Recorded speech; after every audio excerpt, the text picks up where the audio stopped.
Hello అండి. ఈరోజు నేను చదవబోయే కథ 15th ఫిబ్రవరి 2026లో ఈనాడు అనుబంధంలో లక్ష్మీ మదన్ గారు రాసిన మామగారి ఉపవాసం అనే ఒక హాస్య కథను చదువుతున్నానండి. మొదలు పెడుతున్నాను మరి. రుక్కు, రేపు ఏకాదశి కదా, ఏర్పాట్లన్నీ పూర్తి చేశావా అడిగాడు కృష్ణమూర్తి. చేశాను. మీ ఉపవాసం ఎలాంటిదో నాకు తెలియదా? మహా గొప్ప దీక్ష వెటకారంగా అంది రుక్కు అనే రుక్మిణి. అక్కడే ఉన్న ఆ ఇంటి కొత్త కోడలు సమీర, మామయ్య గారికి భక్తి ఎక్కువ అనుకుంటా, ఉపవాసం చేస్తానంటే అత్తయ్య ఏంటి పెడసరంగా సమాధానం చెప్తున్నారు అనుకుంది. సమీర, నాకు వంటింట్లో పనుంది, మన పాలవాడికి ఫోన్ చేసి రేపు 4 లీటర్ల పాలు తెమ్మని చెప్పు అని పురమాయించింది రుక్మిణి. 4 లీటర్లు ఎందుకు అత్తయ్యా? ఎవరైనా బంధువులు వస్తున్నారా? సందేహంగా అడిగింది సమీర. అక్కడే ఉన్న కృష్ణమూర్తి వైపు చూస్తూ రుసరుసలాడుతూ, నీకు కొత్త కదమ్మా, రేపటికి పూర్తిగా అర్థమవుతుంది, నేను చెప్పడం ఎందుకులే అన్నట్టు మర్చిపోయాను. అక్కడ పండ్లున్నాయి, అన్నీ కడిగి ఫ్రిడ్జ్లో పెట్టు అంది రుక్మిణి. ఒక మూలన బుట్ట నిండా పళ్లను చూసి ఆశ్చర్యపోయింది సమీర. అన్నిటికీ అనుమానపు ప్రశ్నలు అడిగితే బాగుండదని అత్తయ్య ఎవరికైనా తాంబూలాలు ఇస్తారేమో, ఉపవాసం ఉంటున్నారు కదా అనుకుంది. కొడుకు సాగర్ ఏదో టూరు ఉందని వెళ్ళాడు. ఈ మధ్య పెళ్లి జరిగి అత్తవారింటికి వచ్చిన సమీరకు అక్కడ పరిస్థితులు ఇంకా పూర్తిగా అవగతం కాలేదు. మామయ్య గారు ఇంత భక్తిగా ఉపవాస దీక్ష చేస్తుంటే తన ఆఫీసుకు వెళితే బాగుండదని సెలవు పట్టే పరిస్థితి లేకున్నా అతి కష్టం మీద సెలవు తీసుకుంది. రుక్కు, పూరీలు చెయ్యి, అందులోకి ఆలు కూర, అరటిపండ్ల పాయసం చేసి పెట్టు, అసలే రేపు ఉపవాసం అన్నాడు కృష్ణమూర్తి. ఆ పని మీదే ఉన్నాను, తప్పుతుందా అంది రుక్మిణి విసుగ్గా. అత్తయ్య, మామయ్య రాత్రికి భోజనం చేయరా అడిగింది సమీర. నీ అనుమానాలన్నీ రేపటికి తీరిపోతాయని చెప్పాను కదా, అప్పటి వరకు నన్నేమీ అడక్కు. నాకు ముందే మహా చిరాగ్గా ఉంది. అసలే కొత్త అమ్మాయివి, నేను చిరాకులో ఏమన్నా అంటే నొచ్చుకుంటావు అంది రుక్మిణి. సమీర ఇంకేం మాట్లాడకుండా తెల్లవారి పూజ కోసం దేవుడి పాత్రలు శుభ్రంగా కడిగి తుడిచింది, పూలమాలలు అల్లిపెట్టింది. ఆ తరువాత అత్తగారిని వంటలో ఏదైనా సహాయం చేయనా అని అడిగింది. స్టవ్ మీద ఒక కుక్కర్లో పప్పు, ఇంకో కుక్కర్లో అన్నం పెట్టమ్మా అని చెప్పింది రుక్మిణి. ఇవన్నీ చూస్తుంటే సమీరకు పిచ్చెక్కినట్టు ఉంది. ఓ పక్క పూరీలు చేస్తున్నారు, మరొక పక్క భోజనం అంటున్నారు.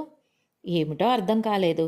అడిగి ఎందుకు మాట పడాలి అనుకుని మౌనంగా పాలకూర పప్పు ఒక స్టవ్ మీద, అన్నం ఒక స్టవ్ మీద పెట్టింది. అప్పుడే వేయించిన 6 వేడివేడి పూరీలను ఒక ప్లేట్లో పెట్టి, ఆలు కూర ఒక గిన్నెలో, అరటిపండ్ల పాయసం మరొక గిన్నెలో వేసి కృష్ణమూర్తి కోసం టేబుల్ మీద పెట్టింది రుక్మిణి. అప్పుడు సమయం దాదాపు రాత్రి 8 అయింది. పూరీలను తిన్న కృష్ణమూర్తి, ఒకవేళ నేను పడుకుంటే 11 గంటలకు లేపు అని చెప్పి పడగదిలోకి వెళ్ళిపోయాడు. తొందరగా భోజనం చేసే అలవాటున్న రుక్మిణి, సమీర చెరో 3 పూరీలు తినేసి వంటింటి పని చూసుకున్నారు.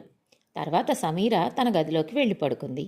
కృష్ణమూర్తిని 11 గంటలకు లేపి భోజనం వడ్డించింది రుక్మిణి. మంచినీళ్ల కోసం వచ్చిన సమీర ఆ దృశ్యాన్ని ఆశ్చర్యంగా చూసింది. ఇప్పుడే కదా పూరీలు తిన్నారు, మళ్ళీ ఏంటి భోంచేస్తున్నారు అనుకుంది. విషయం కొంత అర్థమైనట్లు అనిపించింది సమీరకు. రేపు తొందరగా లేవాలి, అల్లారం పెట్టుకుని పడుకుంటే మంచిది, లేకపోతే మామగారు పొద్దున్నే అభిషేకం చేసుకుంటుంటే ఆలస్యంగా లేస్తే సిగ్గుగా అంటుంది అనుకుని వెళ్ళి పడుకుంది. సమీర వేకువనే లేచి స్నానం చేసి పూజ చేసుకుంది. అప్పటికే రుక్మిణి పూజాధికాలు పూర్తి చేసుకుని 3 లీటర్ల పాలను మరిగించి పెట్టింది. కృష్ణమూర్తి లేచి స్నానం చేసి వంటింటి గడప దగ్గరికి వచ్చి, రుక్కు, కాఫీ అయ్యిందా లేదా అన్నాడు గొంతు నీరసంగా పెట్టి. అదేంటి, ఇది రోజు కాఫీ తాగే టైమే కదా, ఏదో ఆలస్యం అయిపోయినట్లు గొంతు అంత నీరసంగా పెట్టారేంటి అనుకుంది సమీర. రుక్మిణి పెద్ద గ్లాసు నిండా చిక్కని కాఫీ తెచ్చి ఇచ్చింది. గబగబా తాగి, నా పూజ అయ్యేలోపు పండ్లు కోసిపెట్టు అన్నాడు హడావిడిగా. అప్పటికే దేవుడి గది చక్కగా అలంకరించి పెట్టింది సమీర. పూజ చేసుకుని బయటకి వచ్చి పలహారం కోసం ఎదురు చూస్తున్నాడు కృష్ణమూర్తి. ఒక 5 రకాల పండ్లను గిన్నెలో సర్ది కృష్ణమూర్తి ముందు ఉంచింది రుక్మిణి. పాలు కూడా తెచ్చిపెట్టు అన్నాడు నిస్సత్తువ ఆవరించినట్లు. సమీరకు ఇదంతా చూస్తుంటే పిచ్చి పిచ్చిగా ఉంది. ఇప్పుడు అత్తగారిని కదిలిస్తే కొట్టినా కొడతారని ఊరుకుంది. పండ్లు తిని పాలు తాగేసి గదిలోకి వెళ్ళి పడుకున్నాడు కృష్ణమూర్తి. అత్తాకోడళ్ళిద్దరూ చెరో పండు నైవేద్యం పెట్టుకుని తిన్నారు. మధ్యాహ్నం 1 ప్రాంతంలో మామగారి గది నుంచి గట్టిగా మూలుగులు వినిపించసాగాయి. అత్తయ్య, మామయ్యకి ఏమైనా బాగాలేదా? వెళ్ళి చూద్దాం రండి అంది భయపడుతూ. ఆగు తల్లి, నువ్వు కంగారు పడకు, నన్ను కంగారు పెట్టకు.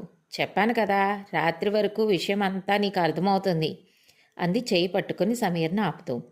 అప్పటికే వండిన సగ్గుబియ్యం కిచిడీని ఒక ప్లేట్లో వడ్డించుకుని ఒక పెద్ద గ్లాసులో మజ్జిగ తీసుకుని టేబుల్ మీద పెట్టి కృష్ణమూర్తిని పిలిచింది. ఏంటో రుక్కు, మహా నీరసంగా ఉంది. అసలే ఉపవాసం. రేపటి వరకు ఓచుకోవాల్సిందే. నా చిన్నప్పటి నుంచి ఎప్పుడూ నేను ఉపవాసం మానలేదు. మా నాన్నగారు కూడా ఇలాగే చేసేవారు అన్నాడు కిచిడి ఆరగిస్తూ. తెలుసు అంటూ తలను 5-6 రకాలుగా ఊపింది రుక్మిణి, తన అత్తగారి కష్టాన్ని ఊహించుకుని. నిజమైన ఉపవాసం చేస్తున్నది రుక్మిణి. సమీర తన నీరసాన్ని పక్కన పెట్టి పతిదేవుడికి ఆహారం అందించడంతోనే సరిపోతుంది రుక్మిణికి. ఓ పారాయణం చేసుకోవాలన్నా, గుడికి వెళ్ళాలన్నా అవకాశమే లేదు. ఈయన దీక్షేమో కానీ నా ప్రాణానికి వచ్చింది అంటూ వంటింట్లోకి వెళ్ళిపోయి గొణుక్కోసాగింది. ఇదంతా చూసిన సమీర్కు విషయం పూర్తిగా అర్థమైంది. ఇక అత్తగారిని అడిగే పని లేదు. ఇదంతా మా అమ్మగారి ఉపవాస దీక్ష. పాపం ఇన్నేళ్ల నుంచి ఎంత కష్టపడుతున్నారో అని తనలో తానే నవ్వుకుంది. మామయ్య, ఇంకా ఏమైనా తింటారా? పాపం నీరసంగా ఉన్నట్లుంది. అసలే ఏకాదశి ఉపవాసం అంది నవ్వు దాచుకుంటూ. నా తల్లే, కొత్తదానివైనా నా బాధ అర్థం చేసుకున్నావు. 1కి 10 సార్లు అడిగితే కానీ చెయ్యదు మీ అత్తయ్య. కడుపులో వెలుతుగా ఉంది. కాసిన్ని పల్లీలు వేయించి పెట్టమ్మా, ఉపవాసానికి పనికొస్తుంది అన్నాడు ఆత్రంగా. ఆయన తింటున్నది చాలక చేసి పెట్టడానికి నువ్వు కూడా తయారయ్యావా అంది రుక్మిణి చిరాక. అదిగో చెప్పానా, తాను చెయ్యకపోగా నువ్వు చేస్తా అంటే కూడా వద్దంటుంది. నాకెంత నీరసంగా ఉందో తనకేం అర్థమవుతుంది. నువ్వు వెళ్ళి వేయించమ్మా అన్నాడు సోఫాలో అలాగే పడుకుంటూ. కోడలు ఇచ్చిన పల్లీలు బెల్లం కలిపి తిని మళ్ళీ పడగదిలోకి వెళ్ళిపోయాడు. సాయంత్రం 4 కాగానే ఒక పెద్ద గ్లాసుడు ఛాయ్, దానితో పాటు ఒక 1/2 డజన్ బిస్కట్లు తిన్నాడు. ఇక ఆకలి ఓర్చుకోవడం చేతకాక అలా బయటికి వెళ్ళొస్తానని బయలుదేరాడు. రోడ్డు మీద వెళుతుంటే మిరపకాయల బజ్జీ బండివాడు చక్కగా మిర్చీలు వేస్తున్నాడు. చూడగానే కృష్ణమూర్తికి నూరూరిపోయింది. గబగబా ఆ బండిని దాటుకుని వెళ్ళిపోయాడు. ఇంకా ముందుకు వెళ్ళగానే జిలేబీల బండివాడు కనిపించాడు. ఛీ, అసలే ఉపవాసంతో ఉన్నాను. ఎక్కడికి వెళ్ళినా ఈ బండ్లే దర్శనమిస్తున్నాయి. దాని బదులు ఇంటికి వెళ్ళిపోవడమే మంచిది అనుకుంటూ తిరుగుముఖం పట్టాడు. కానీ మనసులో మిరపకాయ బజ్జీ జిలేబీ తినాలనే కోరిక విపరీతంగా పెరిగిపోయింది. బజ్జీ ఇంట్లో చేయించుకోవచ్చు, కానీ జిలేబీ కష్టం అని 1 కిలో ప్యాక్ చేయించుకున్నాడు. రుక్మిణి చూడకుండా ఆ పొట్లాన్ని గూట్లో దాచిపెట్టాడు. రుక్కు, ఇక నేను ఆకలికి ఆగలేనే, కాస్త మిరపకాయ బజ్జీలు చేసి పెట్టు, కాసిని తిని పడుకుంటాను. రేపు తొందరగా లేచి పులిహార పాయసం దద్దోజనం చెయ్యి. దేవుడికి నైవేద్యం పెట్టి దీక్ష విరమిస్తాను. రేపు కూడా ఆఫీస్కి రానని చెప్తాను. భోజనం చేసి విశ్రాంతి తీసుకుంటాను అన్నాడు. తల బాదుకుంటూ ఫ్రిడ్జ్ దగ్గరికి వెళ్ళింది రుక్మిణి. అక్కడే ఉన్న సమీర, నేను చేస్తాను, మీరు వెళ్ళి పడుకోండి అత్తయ్య, అసలే ఉపవాసం, పైగా పొద్దుటి నుంచి క్షణం తీరిక లేకుండా మామయ్య కోసం ఏదో ఒకటి చేస్తూనే ఉన్నారు. మామయ్య చేసే ఉపవాసం అంటే ఎవరైనా చేయొచ్చు, అయినా అది కూడా కష్టమే. అన్ని రకాలు తినడం ఆయనకే చెల్లింది అంది నవ్వుతూ. అర్థమైందా తల్లి, నిన్న అడిగావు కదా అన్ని పాలెందుకు అని పండ్లెందుకు అంటూ. వెళ్ళి మిర్చి బజ్జీల సంగతి చూడు. నేను 2 నిమిషాలు పడుకుంటాను అంది రుక్మిణి. పాలు తాగి పడుకోండి, మామయ్యకి ఏదైనా అవసరం వస్తే నేను చూస్తాను అంటూ ఒక గ్లాస్ పాలను రుక్మిణికి ఇచ్చింది.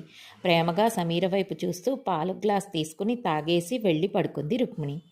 కోడలు మిరపకాయ బజ్జీలు చేస్తుంటే ఆలస్యానికి ఆగలేని కృష్ణమూర్తి దేవుడి గది ముందు కూర్చుని తాళాలతో భజన చేయసాగాడు. ఏ తీరుగనను దయ చూసెదవో ఇనవంశోత్తమ రామా అంటూ అదంతా వింటూ నవ్వు ఆపుకోలేక సతమతమవుతూ మిరపకాయ బజ్జీలు చేసింది సమీర.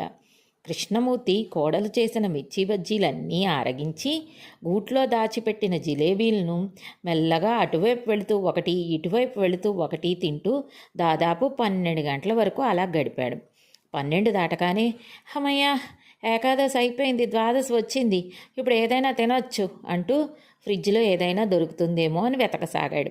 ఇదంతా గమనించిన సమీర రేపు తొందరగా లేచి ఆ వంటకాల సంగతి చూడాలి, ముందు అర్జెంటుగా మామగారి ఉపవాస దీక్ష అంతా సాగర్తో పంచుకోవాలి అని నవ్వుకుంటూ తన గదిలోకి వెళ్ళిపోయింది.